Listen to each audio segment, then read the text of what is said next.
Hello nerds, welcome back to another video. Gabriella here. Today is a good day and it's going to get even better because June is here, you guys. And you know what that means. New month means new TBR. And I have to say, in the past few months I've tried making TBRs, haven't really stuck to them, or have given myself too long a list of books to read and then felt disappointed when I didn't read all of them. So I'm trying to find new ways to make TBRs more fun and exciting and hopefully more accurate for me, and make them easier for me to stick to. So today we're going to do something a little bit different, and we're going to do a TBR wheel. So I'll have a little wheel to spin on my iPad, and it's going to decide for me the genre and the type of books that I'll be reading this month, and from that category I will choose a book from my bookshelf. As I haven't read most of the books, honestly, that are behind me right now, this is going to be fun and exciting, and I have a wide variety of books to go through with you guys.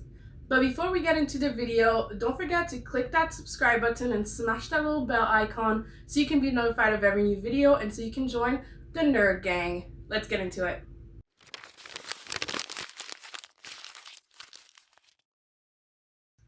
So I have used this app called, I believe it's called Spin the Wheel over on the App Store. And I chose actually a pre-made TBR wheel because I'm a bit lazy. But I made some changes to it, made some amendments because there's some categories that I don't have or that I don't want, I know I don't want to read this month, and all that. So there's quite a few options here. So I've decided to make myself a very realistic TBR this month because, like I said previously, I do feel like I put like a bit too much pressure on myself and gave myself like 20 books to read, and it's like, you know, I never read 20 books in a month, so why would I this month? So I decided that this month, to make it extra realistic, I'm only going to pick 5 books from the TBR.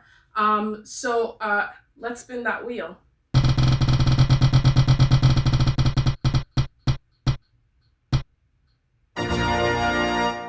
So we have landed on fairy tale. So let me see what I can find on my bookshelf that will, work for that category. So for the category of fairy tale in my TBR, I decided to go with Cinderella is Dead by Kaylin Barron.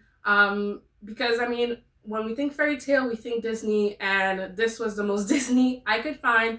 And this has been on my TBR pile for a while now. I did haul it in a previous video on a previous haul like a while ago. And this is a UK cover, by the way, if you don't recognize the cover from the US or anything like that, because I wanted a prettier cover and I preferred the UK version. But this is basically the story of a black girl. We love to see it.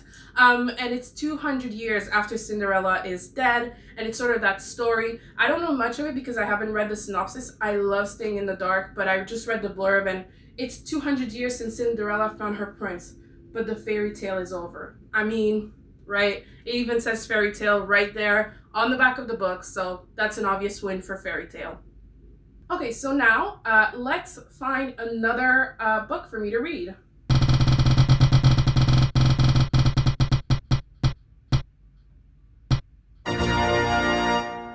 So we've got fantasy. And if you know me, you will know I love fantasy, and half my bookshelf is fantasy. So I'm not exactly sure what I'm gonna go with. Let me think about that. So after much time of deliberation, I decided to go with A Song Below Water by Bethany C. Morrow. Yeah, when I thought fantasy, I was like, let's go extreme fantasy. Even though this is sort of an urban fantasy because it's set in the regular world, I just felt like mermaids was, the obvious go ahead when it came to fantasy. But A Song Below Water, if you don't know, is the story of this girl. She lives in modern day US. I believe she lives in the Portland greater region in Oregon, United States. And she is Black as well. Well, we're seeing a theme here. But she feels alone in her whiter neighborhood because Oregon is pretty white. But she's also a mermaid. And mermaids in this society do exist, but they had to go in hiding because it's seen as bad. I mean, sounds pretty much like being blood, but anyways. So basically this great big celebrity, I don't know if she's a YouTuber or a singer or whatever, she comes out, or she gets, thrown out of the closet as a mermaid, and it creates this whole turmoil all around the world because, mermaids are supposed to be secret, blah, blah, blah. And this girl is a mermaid, and she's kind of going through all this, being the only black one, being the only mermaid in this whole world. And I'm really excited. I've been waiting for summer to read this book, actually, because I just felt it was the perfect summer vibe, because you think mermaid, you think ocean, you think warmth, you think sand, you think margarita by the beach. And even though I live in Canada, and there's no beach I really want to drink a sangria by, I felt like this was the perfect summer read. Now let's go with book number 3. Let's spin that wheel.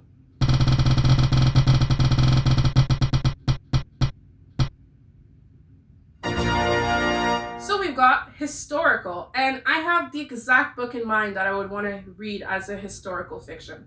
Be right back. So when I hear the word historical, this is the first book that really jumped to mind, a book that I hauled a while ago in one of my book hauls here on YouTube, but it is Lovely War by Julie Berry. This is set, I think, over World War I and World War II, so I feel like this is kind of perfect when we say historical. I'm not that much into historical fiction. I don't have much of it in my bookshelf, but Lovely War just sounded awesome. And one of my favorite booktubers, a fellow Canadian, Haley in Bookland, this was her favorite book of 2020, I believe. So I had bought it for that specific reason, because she has impeccable taste. But this is basically the story. There's some sort of, it's like Greek mythology mixed with historical in Europe during the wars. It's just, again, this is one of those books where I kind of like the idea of staying in the dark. I'm just very excited for this one. It's a bit of a chunker, but the 2 last books that I picked are pretty small, so I have high hopes for this. Now let's go with book number 4 and spin that wheel.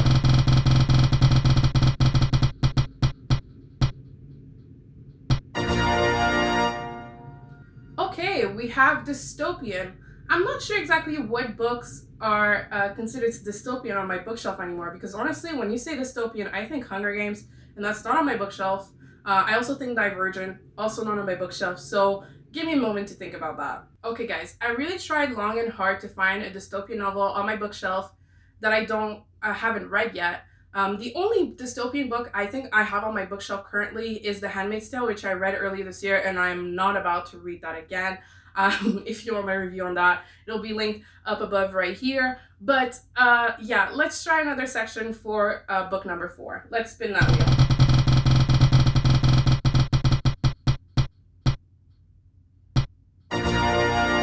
Okay, we have thriller. And actually, one of my cousins and closest book nerds has just recommended me a book that is already on my bookshelf that she has just finished or is currently reading that she really enjoyed, so let me pick that up.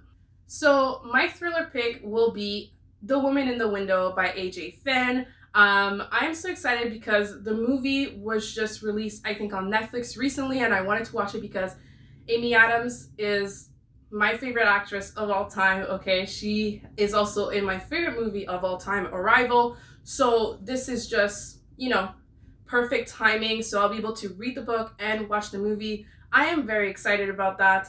And I do have the movie version of the books, which usually I don't enjoy. I got this from Book Outlet and I didn't know it was going to be the movie version, but a book with Amy Adams on the cover? Girl, sign me up, okay? I believe this is the story of a woman, Amy Adams, who has, I'm gonna call her Amy Adams in my head, I think, for like the entirety of reading this book. I don't even know what her name is, poor girl.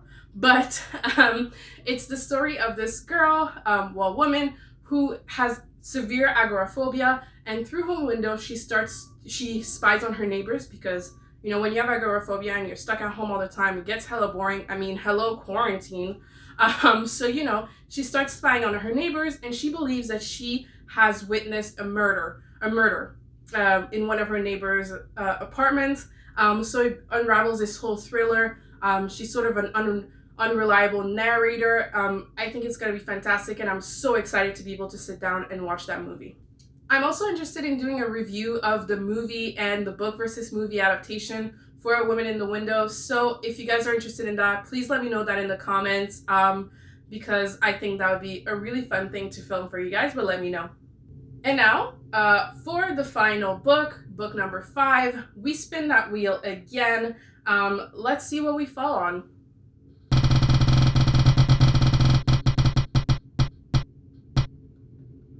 Woo! Mythology. I'm actually so excited to fall on Mythology because I recently received, from the same cousin who read The Woman in the Window, I received A Song of Achilles in the mail from her for my birthday, which I also hauled in my birthday book haul. And I've been so excited to read it, so I've kind of been praying it would fall on Mythology. Let me pick that up. So this is The Song of Achilles by Madeline Miller. I am so excited to read this one. I know it's Mythology. I know people cry at the end. This is a huge book talk pick. I hear about this book all the time, and for a while I've wanted to be a part of the gang and actually, like, know what everybody else is talking about on book talk. And I finally get to be a part of this gang. Will I cry? I don't know. I'm not much of a crier, but I think it would be funny if I did. Because apparently the last few pages make you sob. My cousin was a big fan of Greek mythology. She was a Percy Jackson Greek mythology kid, and she really enjoyed this one. I know nothing of Greek mythology, but apparently it makes it even better when you don't. So I'm just really excited to enter this world once and for all with, zero knowledge. So the 5 books I'll be reading this month, I have Cinderella is Dead by Kaylin Bairn. I have A Song of Achilles by Madeline Miller. I have The Woman in the Window by A.J. Finn. I have Lovely War by Julie Berry. And I have A Song Below Water by Bethany C. Morrow. So I think this is a nice variety of books. Really completely different genres. I'm really happy I did this TBR Spin the Wheel, because I feel like I've been putting off all of these books for a while now for the opportune moment. And there isn't really one. Just read the damn book. But you know how it be. When you got so much choice, when you get on Netflix and there's a million movies, it takes you so much time to choose a book that you end up rewatching a movie or TV show you've already watched before. Well, that's what my bookshelf feels like on a daily basis. So I'm excited. These are some of my most anticipated reads of 2021. I'm really glad that the wheel spun in my favor. But that is all I have for you guys today. Thank you so much for watching. If you watch all the way through, as always, leave an emoji down below. Today, we will leave, let's leave a mermaid emoji for A Song Below Water, okay? So if you watch all the way through, please leave a mermaid emoji down in the comments. Let me know if you're interested in seeing any reading vlogs, including this book as well. I think this month I'll be doing one of my first reading vlogs, so I'd be really interested to vlog 1 or even 2 of these books that I'll be reading this month.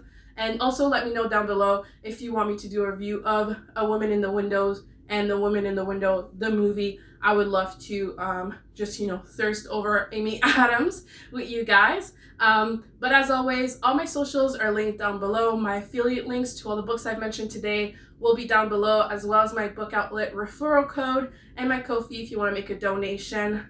So thank you so much, guys, and have a nice day.